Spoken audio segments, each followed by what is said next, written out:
오늘 우리에게 주시는 하나님의 말씀 느헤미야 8장입니다. 느헤미야 8장 1절에서 12절 구약성경 737면에 기록되어 있습니다.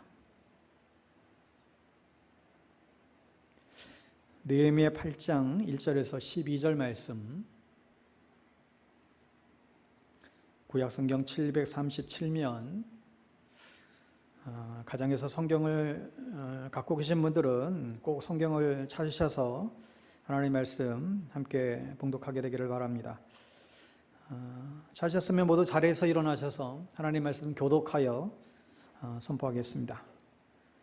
이스라엘 자손이 자기들의 성읍에 거주하였더니 일곱째 달에 이르러 모든 백성이 일제히 수문학 광장에 모여 학사 에스라에게 여호와께서 이스라엘에게 명령하신 모세의 율법책을 가져오기를 청하매 일곱째 달 초하루에 제사장 에스라가 율법책을 가지고 회중 앞 곧 남자나 여자나 알아들을 만한 모든 사람 앞에 이르러 수문학 광장에서 새벽부터 정오까지 남자나 여자나 알아들을 만한 모든 사람 앞에서 읽음에 뭇 백성이 그 율법책에 귀를 기울였던데 그때에 학사 에스라가 특별히 지혜와 서고 그의 곁 오른편에 선 자는 마띠다냐와 스마와 아나야와 우리야와 힐기야와 마아세야요 그의 왼쪽에 선 자는 부다야와 미사엘과 말기야와 하숨과 하스바다나와 스가랴와 무술람이라. 에스라가 모든 백성 위에 서서 그들 목전에 책을 펴니 책을 펼 때에 모든 백성이 일어서니라. 에스라가 위대하신 하나님 여호와를 송축하며 모든 백성이 손을 들고 아멘 아멘하고 응답하고 몸을 굽혀 얼굴을 땅에 대고 여호와께 경배하니라. 예수아와 바니와 세레바와 야민과 아굽과 사부대와 호디야와 마아세야와 그리다와 아사랴와 요사박과 하난과 블라야와 레위 사람들은 백성이 제자리에 서 있는 동안 그들에게 율법을 깨닫게 하였는데 하나님의 율법책을 낭독하고 그 뜻을 해석하여 백성에게 그 낭독하는 것을 다 깨닫게 하니 백성이 율법의 말씀을 듣고 다 우는지라. 총독 느헤미야와 제사장 겸 학사 에스라와 백성을 가르치는 레위 사람들이 모든 백성에게 이르기를 오늘은 너희 하나님 여호와의 성일이니 슬퍼하지 말며 울지 말라 하고 느헤미야가 또 그들에게 이르기를 너희는 가서 살찐 것을 먹고 단 것을 마시되 준비하지 못한 자에게는 나누어 주라. 이날은 우리 주의 성일이니 근심하지 말라. 여호와로 인하여 기뻐하는 것이 너희의 힘이니라 하고 레위 사람들도 모든 백성을 정숙하게 하여 이르기를 오늘은 성일이니 마땅히 조용하고 근심하지 말라 하니 모든 백성이 곧 가서 먹고 마시며 나누어 주고 크게 즐거워하니 이는 그들이 그 읽어 들려준 말을 밝히 알미라. 아멘. 오늘은 다시 살아나리라 라는 제목으로 하나님의 말씀 증거하겠습니다. 어느 목사님이 설교를 하시는데 성도님들이 대부분 졸고 있었다고 합니다. 그래서 그 모습이 아무래도 좀 언짢았던지 이 목사님이 성도님들에게 여러분들 다음 주일부터 교회 오실 때는 고춧가루 좀 가지고 오시라고. 그래서 교회 와서 하도 잠이 오고 졸음이 쏟아지면 고춧가루를 눈에 좀 뿌리시라고 좀 심한 농담을 했습니다. 그랬더니 한 성도님이 투덜대면서 하시는 얘기가 목사님 설교에 좀 고춧가루 뿌렸으면 좋겠다고. 여러분 설교 중에 때때로 졸 수도 있습니다. 지날 밤까지 늦게까지 일하시고 피곤한 몸을 이끌고 또 예배 드리다 보면 자기도 모르게 고기가 꺾이고 또 졸 수가 있죠. 괜찮습니다. 혹 예배 중에 너무 피곤해서 잠이 쏟아지시면 여러분 편하게 주무셔도 제가 상처받지 않고 또 언짢은 어떤 표현도 하지 않을 것입니다. 여러분 그런데 우리의 육신이 피곤해서 잠을 자는 건 언제든 있을 수가 있죠. 근데 문제는 우리의 영혼이 잠을 자고 있다고 한다면 그것은 너무나 위험한 것입니다. 그것은 그 잠을 빨리 깨어나야만 하는 것이죠. 제가 지난 한 주간 잠든 내 영혼을 깨우라라고 하는 주제를 가지고 한 주간 특별 새벽 기도가 있었습니다. 시대적으로 혼란하고 영적으로 더 공고해지는 이 상황 속에서 여러분의 믿음이 더 깨어있기를 바라는 마음에서 다시금 여러분의 삶 가운데에 새로운 부흥의 시작이 일어나게 되기를 그런 마음에서 시작이 되었습니다.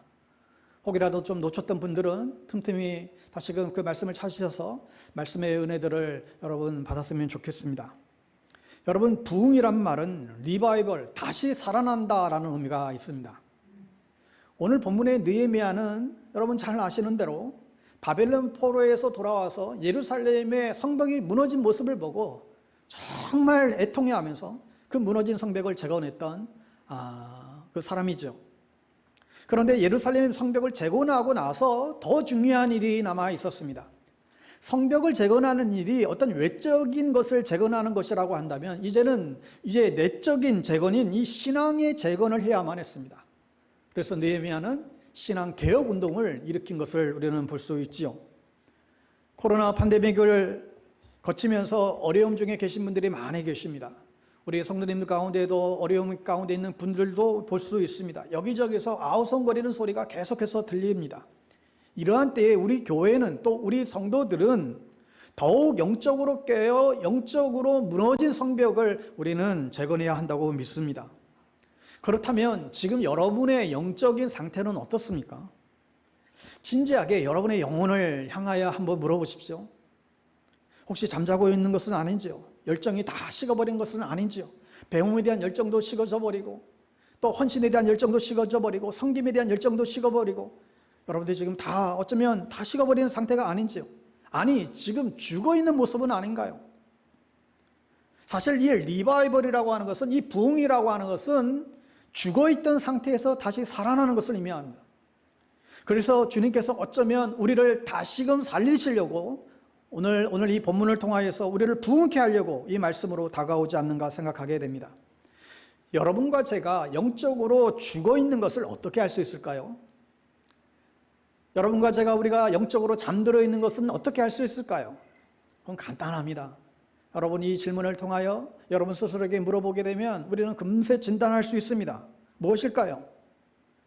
여러분 안에 기쁨이 있습니까? 여러분 안에 기쁨이 있습니까? 아니, 기쁨은커녕 지금 무슨 기쁨이 있냐고, 내 상황이 지금 말이 아닌데. 여러분, 그런데 기쁨은요, 내 상황과는 절대 상관이 없는 거예요. 우리는 어떤 행복감을 어떤 상황에 따라서 느낄 수 있고 또 그 상황에 따라서 좌절감을 느낄 수가 있죠.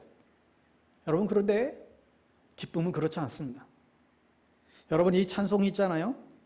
내 영혼의 그 깊은 데서 맑은 가락이 울려나네.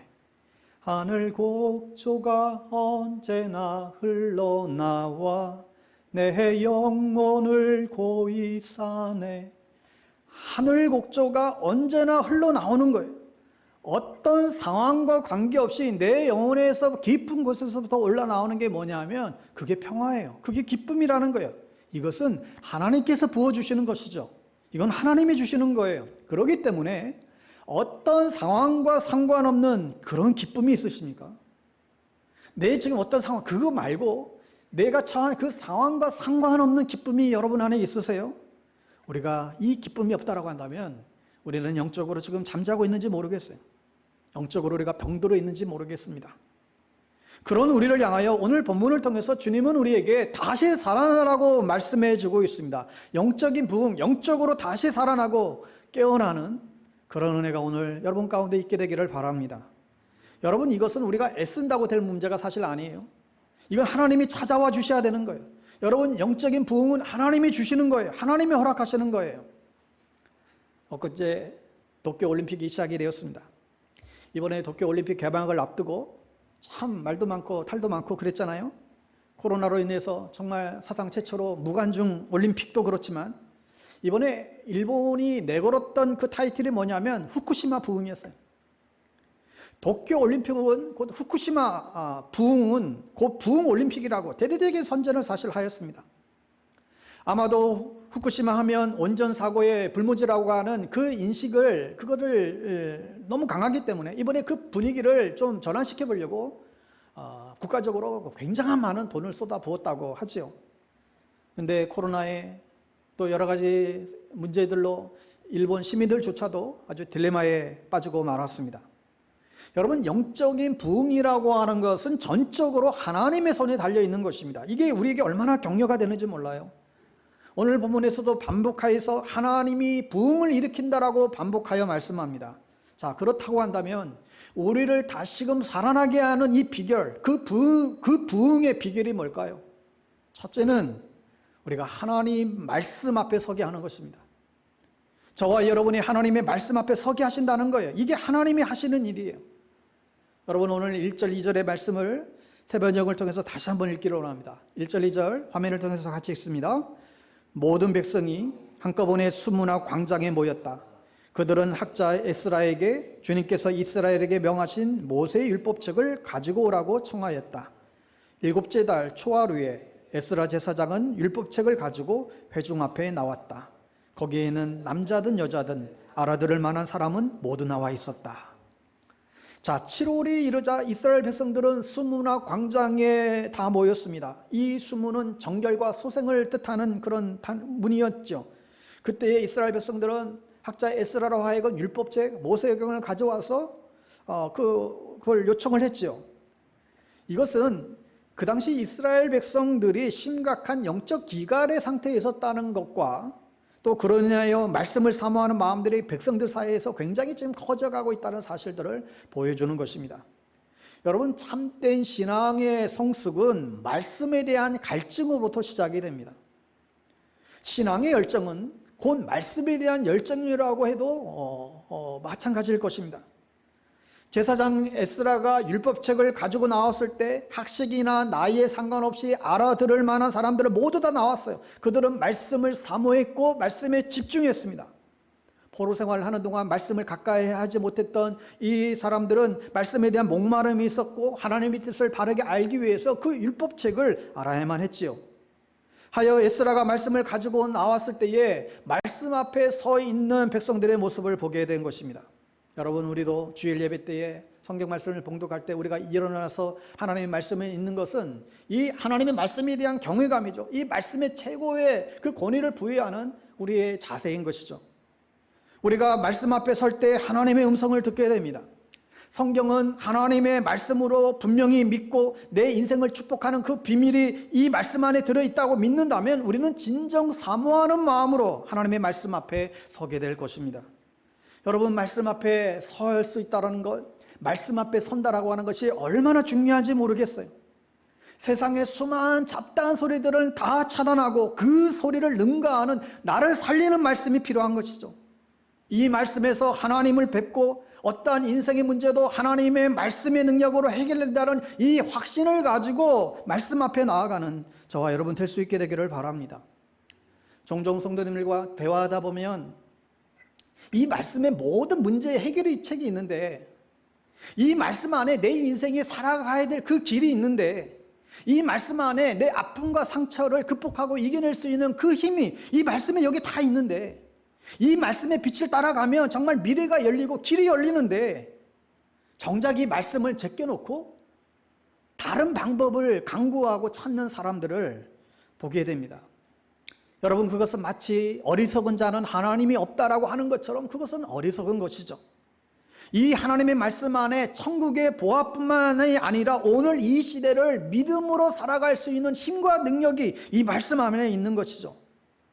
하여 마른 뼈처럼 절망의 골짜기를 살아가는 오늘날 많은 젊은이들과 오늘 성도들이 말씀이 임하는 경험을 하게 될 때에 그때 심령이 살아나고 인생이 살아나고 우리의 꿈이 살아나고 치유와 회복이 일어나게 됩니다.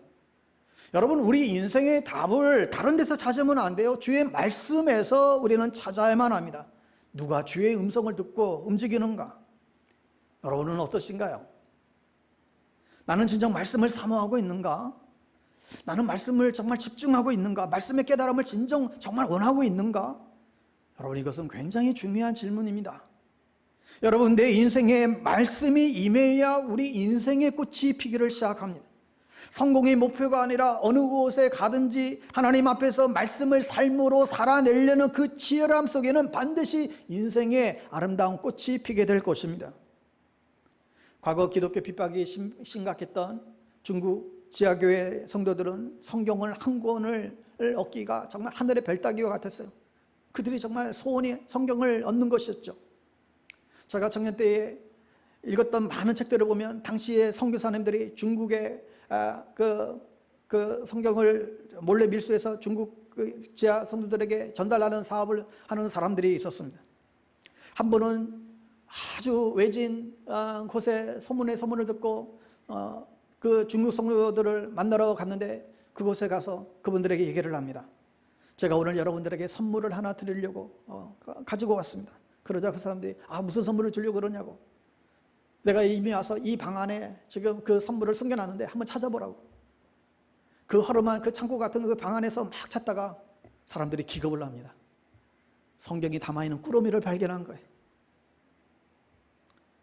사람들이 그 성경 꾸러미를 발견하고는 그들이 벽을 머리에 부딪히면서 오해를 합니다. 선교사님, 저희가 성경을 구하려고 30년 기다렸습니다. 하나님 감사합니다. 제가 20년 동안 이 성경을 얻으려고 기도했는데 응답해 주셔서 하나님 감사합니다. 제가 이런 내용을 접하면서 굉장히 사실 그때 아주 충격을 받았어요. 왜냐하면 저에게는 성경책이 너무 흔했거든요. 우리 주변에 그냥 놀러 다니는 게 성경이 얼마나 많이 있습니까? 영적으로 회복된다라고 하는 것은, 영적 부흥이라고 하는 것은 그것은 말씀 앞에 나가는 것입니다. 말씀을 사모하는 거예요. 과연 나에게 말씀을 사모하는 그 사모함이 있는가? 말씀에 집중하고자 하는 그 마음이 있는가?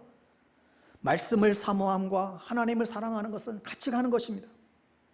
여러분 과거에 젊었을 때 연애했을 때 여러분 옛날에는 대부분 속편지를 쓰지 않았습니까? 연애했던 그 기억들이 생각이 나십니까? 저는 학생 때의 친구들의 연애 편지를 많이 대신 써줬던 기억이 많이 있습니다.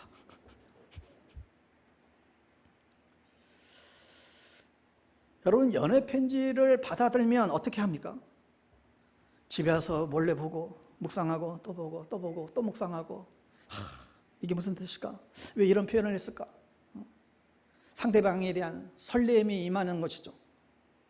여러분 주님과 우리와의 관계도 이렇게 돼야 된다고 생각해요. 말씀을 접하면서 주님의 연애 편지를 대하듯이 소중히 여기고 이게 무슨 뜻일까? 무슨 의미일까? 사랑하는 자의 편지처럼 우리가 그러한 마음으로 나아가야 한다고 생각합니다. 두 번째로 어떻게 부흥이 임하는가? 하나님의 말씀에 반응하게 하십니다. 하나님이 우리에게 어떻게 부흥을 일으키는가? 하나님의 말씀에 반응하게 한다는 거예요. 여러분과 저를 말씀에 반응하게 하시는 것을 볼 수 있어요. 여러분 하나님의 말씀을 사모한다는 것은 그 말씀을 집중하여 깨달을 뿐만 아니라 하나님을 경배하는 예배의 자리로 인도하는 것을 보게 돼요. 그게 뭐냐면 그게 반응하는 거예요. 오늘 6절에 보시면 에스라가 위대하신 주 하나님을 찬양하면 백성들이 모두 손을 들고 아멘 아멘 하고 응답하고 엎드려 얼굴을 땅에 대고 주님께 경배하였다. 여러분 이 장면이 상상이 되세요? 에스라가 하나님의 말씀을 읽어 내려가다가 너무 감동이 되어가지고 정말 가슴을 치면서 말씀 앞에서 또 백성들이 얼굴에 땅을 대고 하나님께 나아가는 거예요. 이게 지금 말씀에 지금 반응하고 있는 모습이죠. 여러분 말씀을 전하는 자나 말씀을 받는 자나 동일하게 말씀에 반응하며 나아가야만 됩니다. 그럴 때 진정한 의미에서 회복과 부흥의 역사가 찾아오는 것을 보게 됩니다. 여러분 노르웨이라고 하는 나라를 아시죠? 이 나라는 사실 200여 년 전만 하더라도 굉장히 가난한 나라 중에 하나였습니다. 문맹률이 굉장히 낮았고 자유함이 없었습니다. 그런데 오늘날은 인구 대비 세계에서 가장 잘 사는 부한 나라 중에 하나가 되었습니다. 자유가 가장 많은 나라 중에 하나이죠. 또 교육률이 얼마나 수준이 엄청난지 모릅니다. 또 인구 대비 선교사를 가장 많이 파송한 나라 가운데 하나가 이 노르웨이입니다. 그런데 이 땅의 부흥이 어떻게 시작이 되는가 하면 20살 먹은 한 청년에게 어떤 분이 성경을 건네주면서 이 성경 안에는 세상의 모든 영역에 대한 하나님의 대답이 있다. 이 성경 안에는 모든 영역에 하나님에 대한 하나님의 답이 여기에 있다. 그러면서 그 성경을 건네준 거예요. 그런데 그 한스라고 하는 이 청년이 성경책을 받아들이면서 그것을 정말로 그 말씀을 받고 그 말씀에 그대로 반응을 해요. 그래서 모든 삶의 영역에서 하나님의 말씀이 역사하도록 말씀대로 살기를 시작했고 또 그것을 가르치기를 시작했어요. 17년 동안 서러운 세월의 책을 써내려가면서 하나님의 말씀을 가르쳤습니다. 또 그 당시 그를 또 이단시하는 여기는 사람들 때문에 감옥에 들어가기도 했는데 여러 가지 핍박을 받으면서도 가는 곳곳마다 하나님의 말씀을 가르쳐요.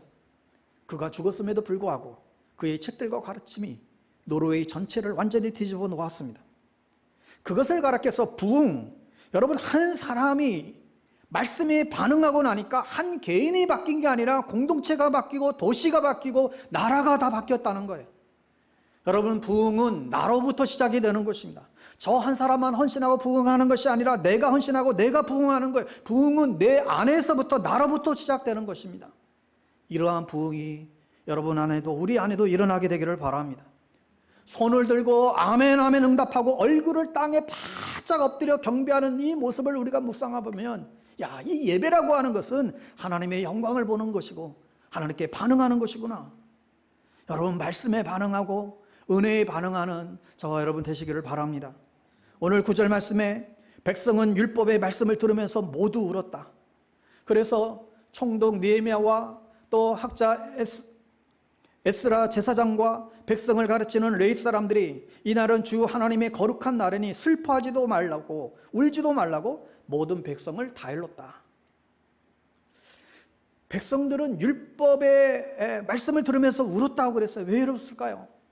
모세오경의 그 말씀 그 선포되었는데 그 말씀을 들으면서 그동안 자기들이 그 말씀대로 살지 못한 또 자신의 조상들이 또 자신들이 그 죄를 깨닫고 슬퍼한 것이죠.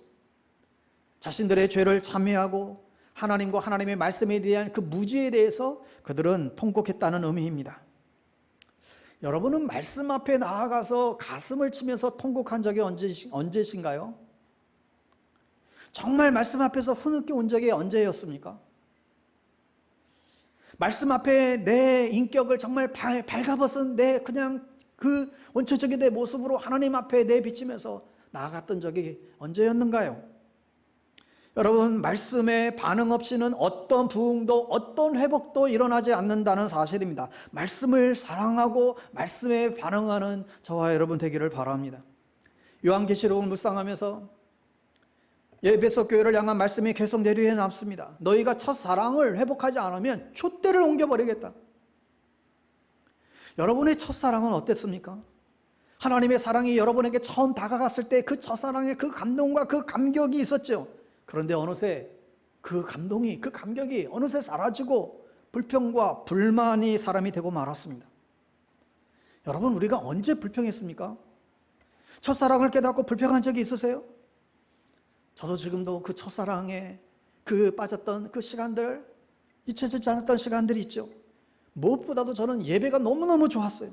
그래서 정말 주님 만나고 나서는 모든 예배, 저에게 시간이 허락되는 한 모든 예배를 다 참여했던 것 같아요. 교회 가는 게 너무 좋은 거예요. 그리고 목사님의 모든 말씀들을 그냥 주신 대로 계속 받아 적고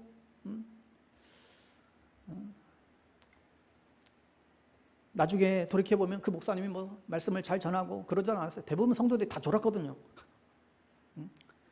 그런데도 저는 그냥 교회에 있는 것 자체가 행복이었고 교회 간 게 기쁨이었고 언제 불평하고 불만하고 그럴 새가 없었던 것 같아요. 우리 모습 가운데 불평과 불만이 있다면 어쩌면 우리는 영적으로 병든 자인지 모르겠어요. 이것을 회복하는 여러분과 제가 되기를 바랍니다. 하나님의 말씀이 우리를 수술해 주셔야 됩니다. 수술이 필요치 않은 분이 계실까요? 다 필요하죠. 성령의 조명 아래 하나님의 말씀의 칼로 우리의 영혼의 수술을 받아야 하는 것입니다.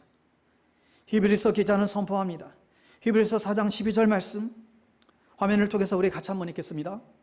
하나님의 말씀은 살아있고 힘이 있어서 어떤 양날 칼보다도 더 날카롭습니다. 그래서 사람 속을 꿰뚫어 혼과 영을 갈라내고 관절과 골수를 갈라놓기까지 하며 마음에 품은 생각과 의도를 밝혀냅니다. 살아있는 말씀이 우리를 살아있는 신앙으로 살아가게 하는 것이죠. 세 번째로 우리를 다시금 살리게 하는 힘은 뭐냐? 바로 여호와를 기뻐하는 데 있습니다. 우리를 다시금 살리는 힘은 여호와 하나님을 기뻐하는 것이다. 오늘 본문은 예루살렘 성전 재건을 마치고 첫 번째 맞이하는 나팔절에 이루어졌습니다. 나팔절은 후에 예수님이 천군 천사의 나팔 소리와 함께 이 땅에 재림에 오는 것을 상징하는 한 사건이기도 합니다. 그러니까 오늘은 그러한 성일이니 여호와의 성일이니 나팔절인데 이날은 슬픈 날이 아니고 기쁜 날이니까 울지 말아라. 여러분, 나팔절은 기쁜 날이에요. 예수님이 이 땅 가운데 재림에 오신 날은요, 그날은 정말로 기쁜 날이에요. 나중에 주님의 오실 적에 꺼이꺼이 울 사람은요, 그건 예수를 안 믿는, 구원받지 못하는 자들이지. 예수님이 재림의 날들은 예수 믿는 사람들은 천군 천사들의 나팔 소리를 들으면서 기쁨으로 나에게 주실 그 영광의 면류관을 바라보며 나아가는 놀라운 축복의 축제의 날이죠. 그래서 12절에 잔치를 베풀어 먹고 마시고 서로 나누어 주고 크게 즐거워했다, 이런 표현이 등장합니다. 여러분, 복음 자체가 기쁜 소식입니다. 우리의 마지막은 항상 기쁨이고 잔치이고 영광이에요. 회개의 눈물 그 자체가 목적이 아니라 우리의 진실한 뜨거운 눈물은 진정한 기쁨으로 가기 위한 과정인 것이죠. 우리가 십자가의 고난도 그게 만약 부활의 기쁨으로 마침표가 찍히지 않았다고 한다면 그것은 복음이 아닌 것입니다. 여러분, 복음의 완성은 기쁨에 있습니다. 내 손을 주께 높이 듭니다. 내 찬양 받으실 주님, 내 마음을 주께 활짝 엽니다. 내 찬양 받으실 주님, 슬픔 대신 희락을, 죄 대신 화관을, 근심 대신 찬송을, 찬송의 옷을 주셨네. 이게 예수님이 하시는 일이에요. 슬픔 대신 희락을, 죄 대신 화관을, 근심 대신 찬송을, 죄 대신 화관을, 찬송의 옷을 입혀주는 것, 이게 예수님이 하시는 일이죠. 이게 복음이에요. 궁극적으로 슬픔 대신 희락을 주는 거죠. 그래서 기쁨을 누리지 못하는 것, 이 기쁨을 표현하지 못하는 것, 이것은 주님이 행하신 공로를 아직 누리지 못하고 그 영광을 돌리지 못하는 삶인 것이죠. 여러분, 복음을 받은 사람들은요, 이 기쁨을 누리는 것이 우리에게는 또한 책임이에요. 이 복음을 발견한 사람들은 그 복음의 그 영광 가운데 우리는 기뻐하는 것이 당연한 우리의 삶인 것이죠. 우리 안에 이 황홀한 구원의 기쁨을 주셨는데 날마다 우리가 우울하고 날마다 짜증하고 날마다 신경질 부리고, 여러분, 그러면 그건 하나님의 영광을 가리는 삶 아니겠어요? 우리가 복음의 수혜자라고 한다면 내 속에 기쁨이 있어야 됩니다. 그리고 그것을 누릴 수 있어야 돼요. 정말 내 안에 이 기쁨을 누리고 있으면, 여러분, 참 이상하게도요, 슬픔은요 감출 수 있어요. 내 집안에 무슨 슬픈 일이 있다, 내 신변에 어떤 슬픈 일이 있다, 그건 사람들에게 감출 수 있어요. 안 슬픈 척, 나한테 아무런 일이 없는 척 속일 수 있어요. 그런데 기쁨은요 속일 수가 없어요. 이게 묘해요. 내 안에 정말 기쁨이 있으면 이거 기쁨 숨겨야지 하는데 안 돼요. 이게 드러나요. 정말 기쁜 것은 반드시 티가 나요. 그래서 연애하는 사람들이 티가 나는 거예요. 감출 수가 없어요. 그래서 기쁨은 관념이 아니라 내 속에 실제하느냐는 것입니다. 어떻게 내 삶이 늘 고난주가 아니고 늘 내 삶에 애로사항이 있고 고통이 있는데 어떻게 기뻐할 수 있느냐고, 하나님 내 형편 뻔히 아시면서 나보고 기뻐하라고 넘어가는 것 아니냐고. 여기에 대한 대답이 뭐예요? 바로 10절 말씀이에요. 여호와로 인하여 기뻐하는 것이 너희의 힘이다. 여호와로 인하여 기뻐하는 것이 너희의 힘이다. 여러분, 이 짧은 이 말씀 가지고요 인생이 변화된 사람들을 굉장히 많이 봤습니다. 여호와를 기뻐하는 것이 내 힘이다. 이 말씀 한 가지 붙잡고 예수를 믿고 나서 그 인생이 아주 그냥 역동적으로 바뀐 사람들, 그런 고백들 제가 많이 들어봤어요. 여호와를 인하여 기뻐하는 것이 너희 힘이다. 이게 예전에 개역 한글 성경이 더 쉬운 것 같아요. 여호와를 기뻐하는 것이 너희 힘이다 그랬어요. 그리스도인들에게 요구되는 것이 바로 이것입니다. 하나님이 내가 너희들에게 너가 기뻐할 수 있는 환경 만들어 줄게. 그동안 이 좁은 집에서 고생하면서 살았지, 이제 넓은 집 줄게. 이런 게 아니라는 거예요. 예수 진짜 믿은 사람이라면 기쁨의 근거가 있어요. 여호와로 인하여 기뻐하는 것. 여러분, 이것이 무엇과 대비되는가 하면 여호와께서 주신 것과 대비되는, 반대되는 거예요. 우리는 다 여호와께서 주신 것을 가지고 기뻐하고 있고, 또 언제면 안 주시려나 그거 기다리고 있잖아요. 그거 주시기만 하면 확 기뻐할 텐데, 저거 나한테 주시기만 하면 얼마든지 기뻐할 수 있는데 안 주시니까 안 기뻐한다는 거예요. 하나님이 나한테 준 게 있어야지, 이런 식이죠. 여러분, 우리 그리스도인들의 기쁨의 근거와 그 기쁨을 유지하는 그 근거가 무엇입니까? 여호와 자신이에요. 하나님 자체로 인한 기쁨이지 다른 데서 찾는 것이 아니라는 것입니다. 어떤 이는 월세 살다가 꿈에 돈을 모아가지고 드디어 전셋집으로 이사를 갔어요. 너무너무 기쁜 거죠. 매달 월세 쫓기다가 이제 전세로 가게 됐으니 화장실 하나짜리 살다가 이게 웬일이야, 화장실이 2개나 있네. 2개 있는 집으로 이사를 갔으면 너무너무 기뻐. 이게 아침마다 전쟁을 치렀는데 화장실 2개 있으니 너무너무 편하고 너무너무 기쁜 거죠. 소형차를 타다가 중형차로 바꿨습니다. 차의 세계가 또 이렇구나. 너무너무 기쁜 거죠.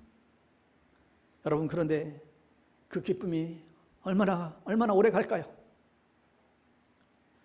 화장실 3개짜리 있는 친구 집에 한번 놀러 갔다 오고 난 다음 날부터 그 기쁨은 사라져버립니다.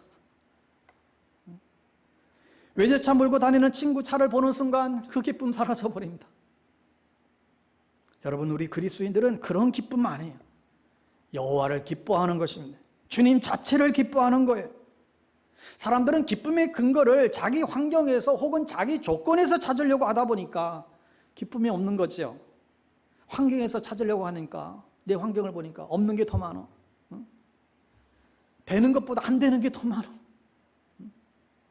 나보다 더 잘난 사람들을 보게 되면 더 열등감 빠지고 더 깨갱거리고 비관적이 되고 열등감에 빠지는 것이죠.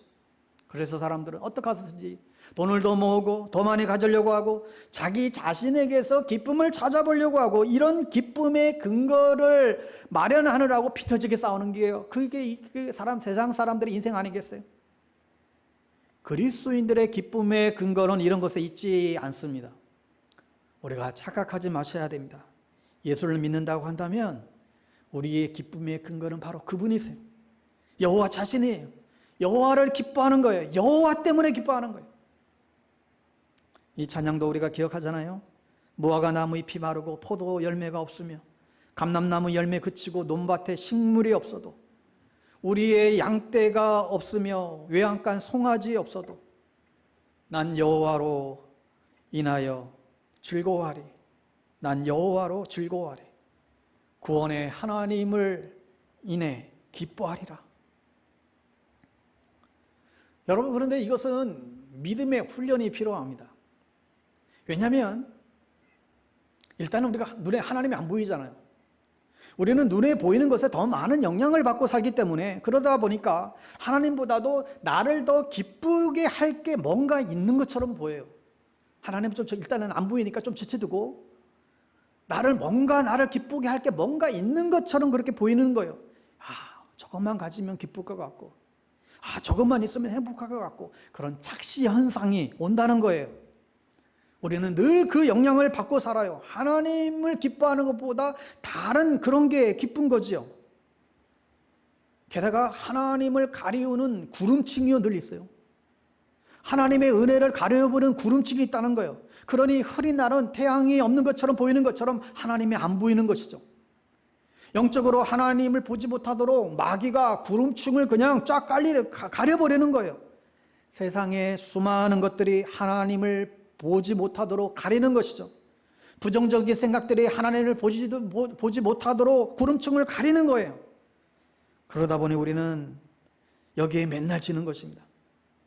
구름 아래 살면서 맨날 찌푸둥하고 태양이 없으니까 칙칙하고 습기차고 우중충하고 어쩌다 기쁠 때는 세상 일이 잘 될 때고 어쩌다 기쁠 때는 자기가 잘나 보일 때고 그때만 겨우 기뻐하는 거예요. 그런데 이런 기쁨은 그리스도인의 기쁨의 성품에 포함시킬 수 없는 것들이죠. 그것은 주님이 요구하는 기쁨이 아니에요. 그래서 우리에게 필요한 훈련이 뭐냐면 비행기를 타고 그런 경험들 있잖아요. 좋지 않은 날씨가 좋지 않은데 그 구름 위로 뛰어 올라가면 거기는 아주 평안한 그 구름 위의 세계를 우리가 보게 되듯이 비행기를 타고 이 구름층을 뛰어 올라가는 이 훈련을 받아야 되는 것입니다. 구름층을 뚫고 거슬러 올라가는 훈련을 계속해야 여호와를 기뻐하는 체질이 우리가 비로소 된다는 거예요. 이게 뭐냐면 여호와 자신을, 여호와의 얼굴을 구하는 거예요. 하나님 얼굴을 구하는 거예요. 하나님이 내게 뭘 줄까? 이게 아니라 그분 자신을 구하는 거예요. 이것을 계속 연습하고 훈련해야만 합니다. 하나님 자신을 구하기까지 우리 주변에 하나님 주신 것들로 우리 시선을 계속 흐트러버리고 우리를 계속해서 시험 들게 만들고 그것 때문에 우리의 기쁨과 슬픔이 오락가락 만들게 하는 것들이 얼마나 우리 주변에 많이 있습니까? 그것들을 다 뚫고 올라가서 하나님 자신 그분의 얼굴을 구하는 훈련을 매일매일 할 수 있기를 바랍니다. 그러려면 자꾸 그분께 시선을 돌려야 됩니다. 나의 시선을 내 자신에게 두는 것이 아니라 내 환경에 두는 것이 아니라 주님께만 시선 고정하는 거예요. 계속 이걸 연습해야 돼요. 내 주변에서 누가 뭐라고 하든 무슨 일이 일어나든 좋은 일이든 나쁜 일이든 상관없이 시선을 주님께만 고정시키고 자꾸 주님만 상대하는 훈련을 우리가 해나가야 됩니다. 그리고 그분을 사랑하는 것이죠. 그분을 즐거워하는 것입니다. 내 기쁨의 근거를 하나님에게서 자꾸 그분에게서 찾는 거예요. 여러분, 이 말씀을 우리가 기억하죠? 이는 내 사랑하는 아들이요 나의 기뻐하는 자다. 예수님이 세례를 받았을 때 하늘문이 열리면서 하나님으로부터 받았던 그 아들을 향한 그 주님의 그 사랑의 음성이에요. 그 음성은 곧 오늘 예수를 믿고 하나님의 자녀가 된 모든 사람들에게 주시는 하나님의 음성이죠. 이는 내 사랑하는 아들이요 나의 기뻐하는 자다. 여러분, 우리 모두가 이 음성을 들을 수 있기를 바랍니다. 내 기쁨의 근거가 너는 내 사랑하는 아들이요 내 기뻐하는 자라. 우리가 이 음성을 들을 수만 있다면 게임 끝난 것 아니겠어요? 내가 너로 인하여 기쁨을 이기지 못하겠다. 내 기쁨의 근거가 자꾸 그분에게서 찾는 연습을 우리는 해나가야만 합니다. 내 기쁨의 근거를 어디에 두느냐에 따라서 그 사람의 믿음을 사실 말해주는 거예요. 여러분, 믿음에 대한 여러 가지 정의를 내릴 수 있지만 그 한 가지는 내 기쁨의 근거를 어디에 두는가 하는 것이 있습니다. 거기에 따라서 그 사람의 그 믿음의 견적이 딱 나오는 거예요. 저 사람 믿음의 수준이 얼마인지, 저 사람이 뭘 기뻐하는지, 그게 그 사람의 믿음의 현주소예요. 뭘 기뻐하며 사는가? 그게 그 사람의 신앙인 것이죠. 주식이 아니라 그분 때문에 기쁨의 근거를 찾는다면 그 사람은 예수 신앙인입니다. 하나님이 주는 선물로 인하여 기쁨을 찾는 사람들은 그 선물이 시야에서 사라지는 순간부터 분노하기 시작하고 하나님으로부터 등을 돌리기가 쉽죠. 여러분, 주님 때문에 기뻐하지 않는 것들은 사실 다 가짜예요.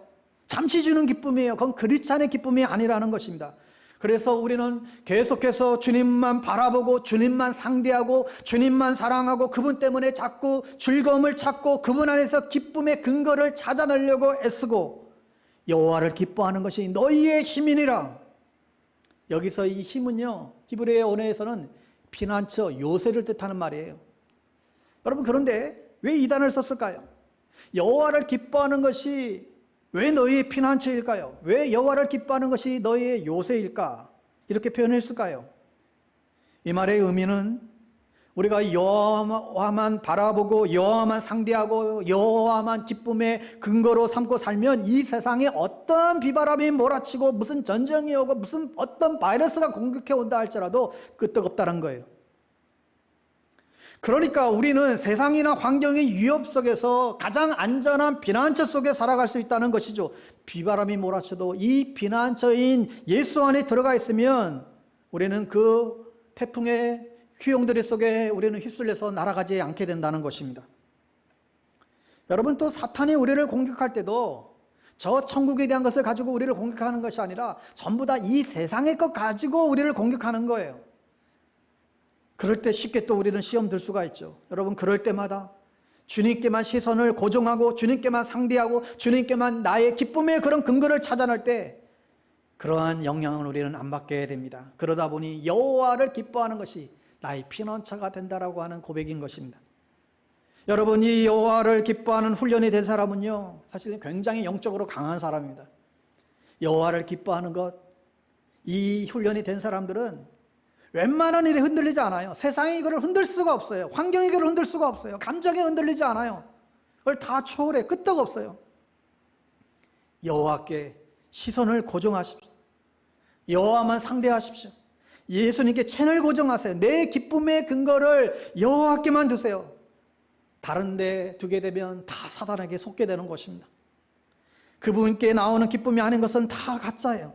그리고 금세 또 사탄에게 공격당하고 우리는 다 깡통 차게 돼요.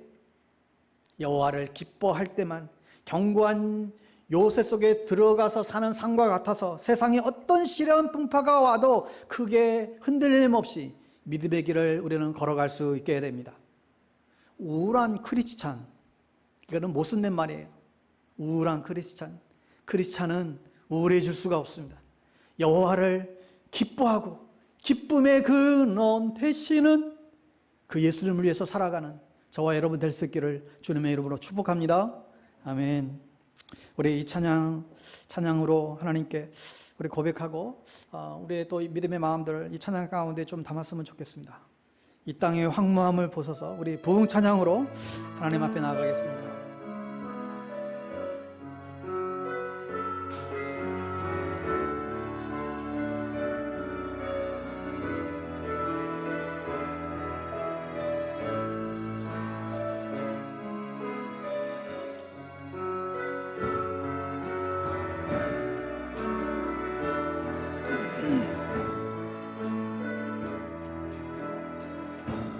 땅의 황무함을 보소서.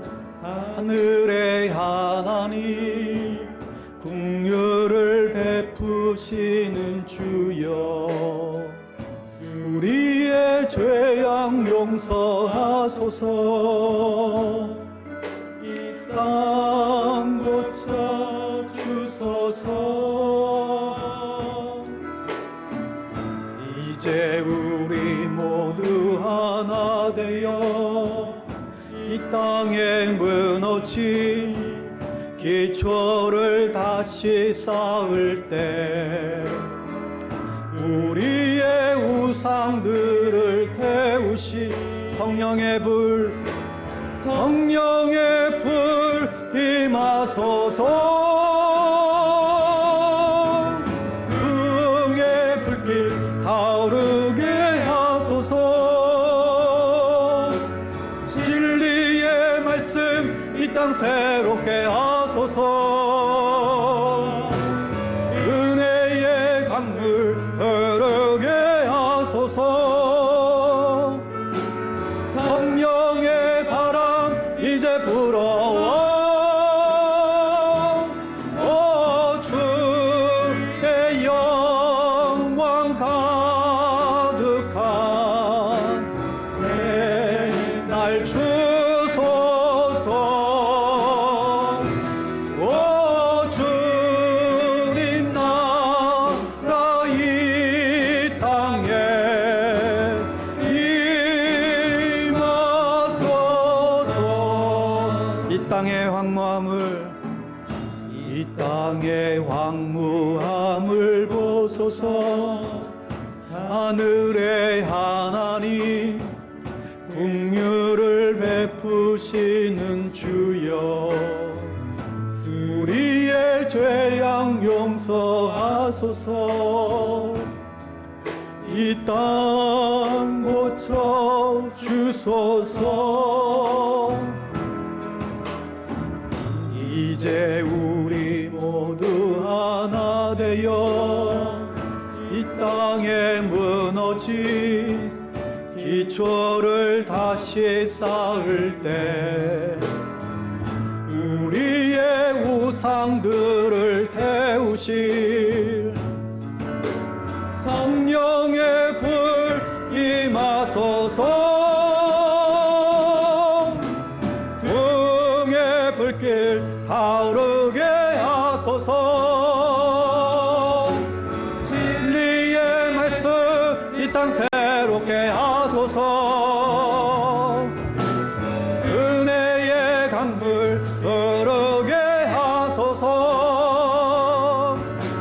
성령의 바람 이제 불어와.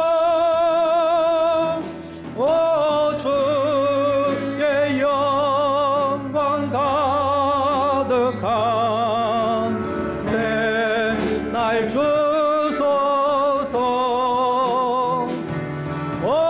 주님 나라 이 땅에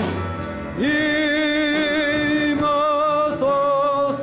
부흥의 불길 타오르게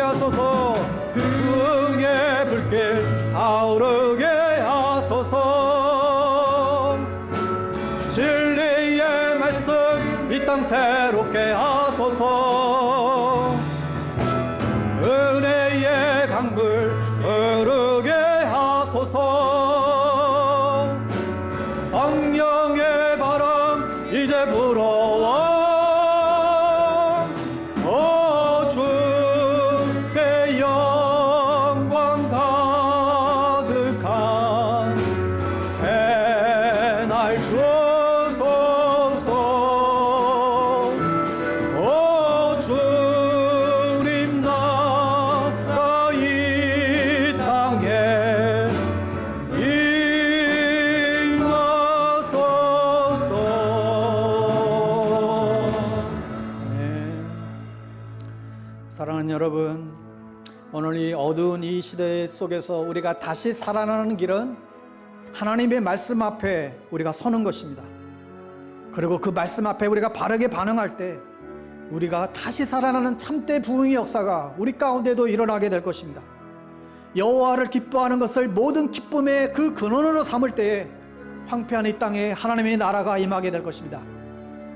이 시간 우리 함께 기도하실 때에 수문 앞 광장에 모이던 이스라엘 백성들이 말씀 앞에 서서 말씀에 반응하며 나갔을 때 그곳에서 놀라운 신앙의 운동들이 펼쳐졌던 것처럼 오늘 이렇게 침체되고 잠들어가는 우리의 신앙이 다시 살아나는 역사가 일어나게 하여 주시옵소서.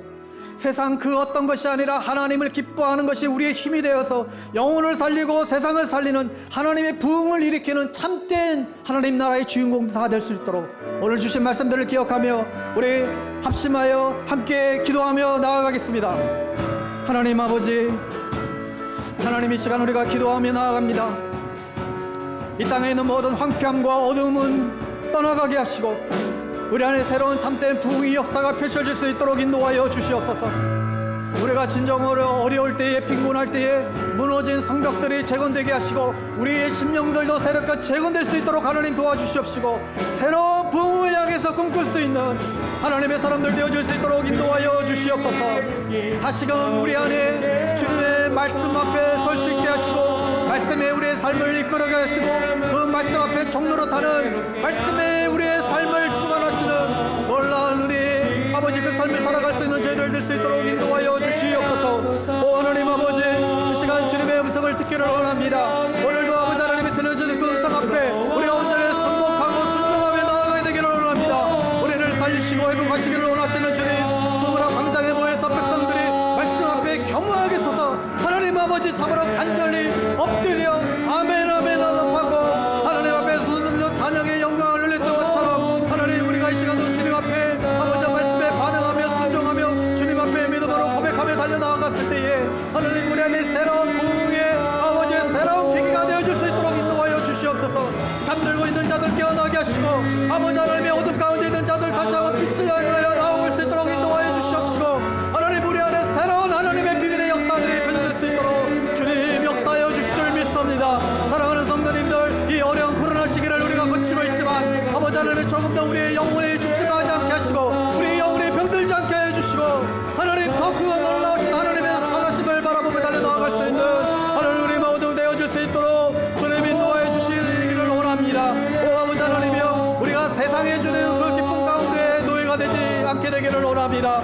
오직 여호와를 기뻐하는 것이 너의 힘이라고 말씀하신 주님, 하나님과 상관없는 삶 가운데 우리가 기뻐하는 것이 아니라 하나님이 주는 그 선물에 얽매이는 그런 삶이 아니라 하나님 그 자체로 인하여 우리가 기뻐하고 그 하나님으로 인하여 우리가 감사하고 하나님 땅 가운데 넉넉히 승리하며 살아가는 하나님의 백성들 되어줄 수 있도록 주님 인도하여 주시옵소서. 오 하나님 아버지, 우리가 참으로 주님 앞에 그렇게 깊이 있게 고백하지 못하고 하나님 없이 다른 것에 우리 눈이 돌아가고 하나님이 아닌 다른 것에 우리 눈이 연혹돼서 살아가는 그런 모든 삶의 모습들을 하나님 이 시간 주님 앞에 회개하오니 주님이 모든 것들 다시 한번 일깨우시고 하나님 주장하여 주시옵소서. 오 주의 영광 가득한 날 주소서. 오 주님 나라 이 땅에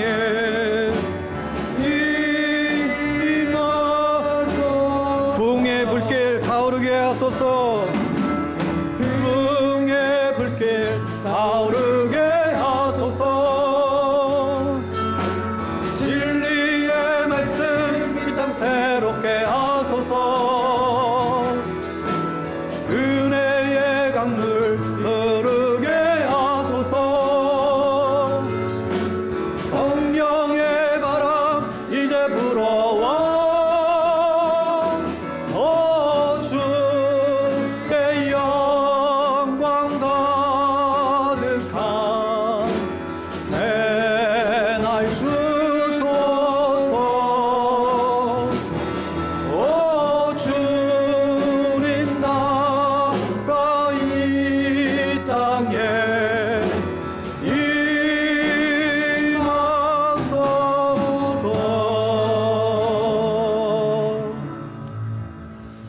주님 감사합니다.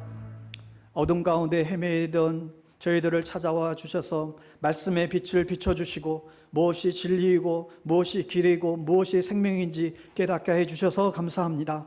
하나님, 우리 모두가 어려운 시기를 보내고 있습니다. 그리고 너무나 영적으로 나약해진 시대를 살아가고 있습니다. 다시 한번 우리 안에 하나님의 말씀이 임하기를 원합니다. 하나님의 말씀이 임함으로 참된 부흥이 일어나게 되기를 소망합니다. 말씀으로 우리의 심령 가운데에 어두운 부분들 다 들춰내 주시고 말씀의 빛 가운데에서 우리가 자유함을 누리기를 원합니다. 우리 생각 속에 어둠이 물러가게 하시고 우리 삶 속에 악한 것들이 떠나가게 하여 주시옵소서. 내 삶의 벼랑 끝에서 하나님의 말씀으로 다시 살아나고 다시 일어나는 역사가 우리 모두에게 임하게 하여 주시옵소서. 주님, 우리는 이미 인생의 가장 큰 기쁨을 소유한 자들입니다. 내 안에 이미 희락의 영인 성령님을 모시고 살아가는 자들입니다. 주님 외에는 진정한 기쁨이 없음을 고백합니다. 이제 사탄에게 속지 아니하고 주님께만 시선을 고정하고 주님하고만 상대하고 내 모든 기쁨의 근거를 주님에게서 찾는 그러한 훈련을 부지런히 해갈 수 있도록 저희들을 붙잡아 주시옵소서. 저희들을 도우시고 이제 그 기쁨을 누리고 그 기쁨을 표현하고 그로 인하여 그리스도를 세상 가운데 증거하는 하나님의 사람들 다 될 수 있도록 은혜를 더하여 주시옵소서. 지금은 우리의 기쁨의 근원 되시는 예수 그리스도의 은혜와 하나님 아버지의 그 끝없는 사랑하심과 성령님의 교통 충만케 하심이 다시금 침체하에 놓여있는, 다시금 잠들어 있는 우리의 영혼을 깨우시고자 말씀으로 찾아오시는 그 주님 앞에 다시금 올바르게 우리가 반응하며 하나님 앞에 나아가겠습니다. 여호와만을 우리의 기쁨의 근간으로 삼겠습니다. 하나님 앞에 결단하며 나아가는 사랑하는 주님의 백성들 머리머리 위에와 우리의 모든 자녀들과 가정과 일터와 삶 위에 지금부터 영원토록 함께하옵시기를 간절히 축원하옵나이다. 아멘.